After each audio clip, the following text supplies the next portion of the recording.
Hi, it's Charlie here again with Applied Integration and another one of our Keep IT Simple video tutorials. Today we're going to go through the unboxing and the setup of the Okidata C530DN color laserjet printer. So we're going to start with just the box here, and of course, as always, Applied Integration has the do not open sticker on the top of the box, so please don't open until you give us a call first. Once you get one of our techs on the phone, we'll walk you through the proper process of unboxing and setting up the printer. So of course, get your box cutter out. We'll open the box.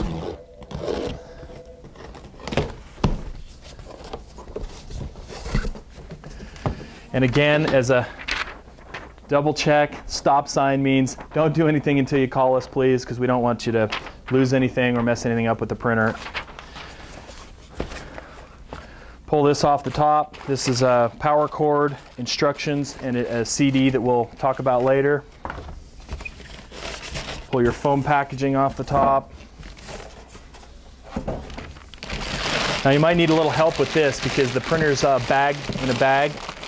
I'm going to lift it up and get an assistant to move the box out of the way for me.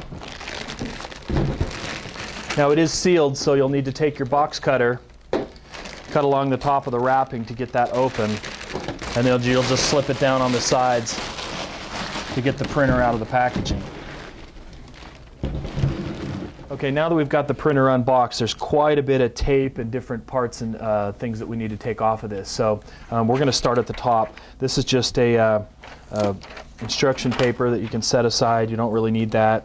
We'll work on the front here. Take this piece off, open up this top tray, loading tray, slide that out. That's garbage.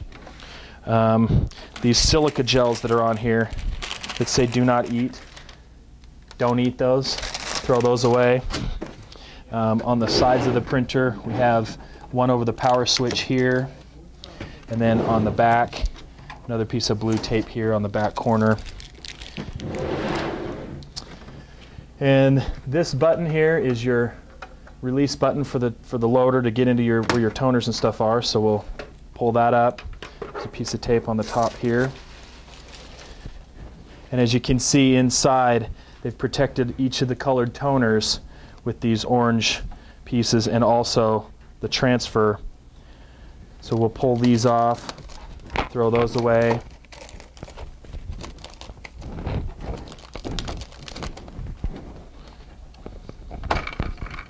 This one has a little orange clip that pops out with it too. That's okay, that's garbage.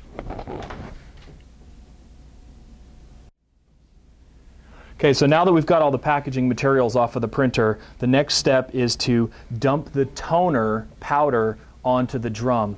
And each one of these cartridges, there's a yellow, magenta, cyan, and a black cartridge that need to be dumped onto the drum in order for the printer to work correctly and print all the colors.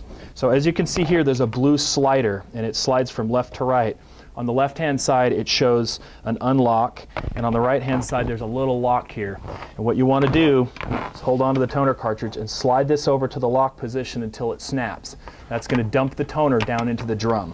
And you're going to want to repeat that process with all four toner cartridges, the three colors and the black, in order for it to lock those in place. Then we'll go ahead and shut the lid till it snaps. Now that we've got the cover closed, we're going to turn the printer around and show you how to plug in the network cable and the power cable.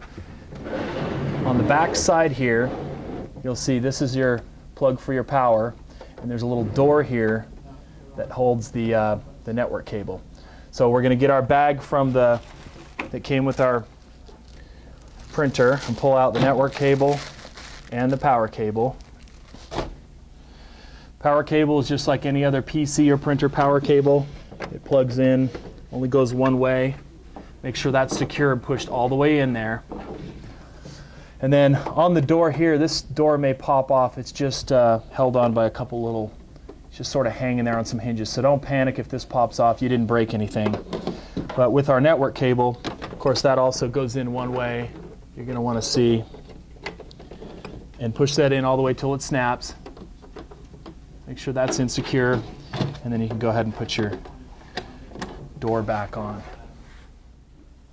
Now that you have the power and the network cable plugged in, there's one final step. On the right-hand side on the bottom of your printer is the power switch. You'll want to just turn that on and your printer will fire up. It'll go through a little warm-up phase and you should be good to go. Again, if you have any problems, give us a call here at Applied Integration at 801-266-4888, and thanks for watching.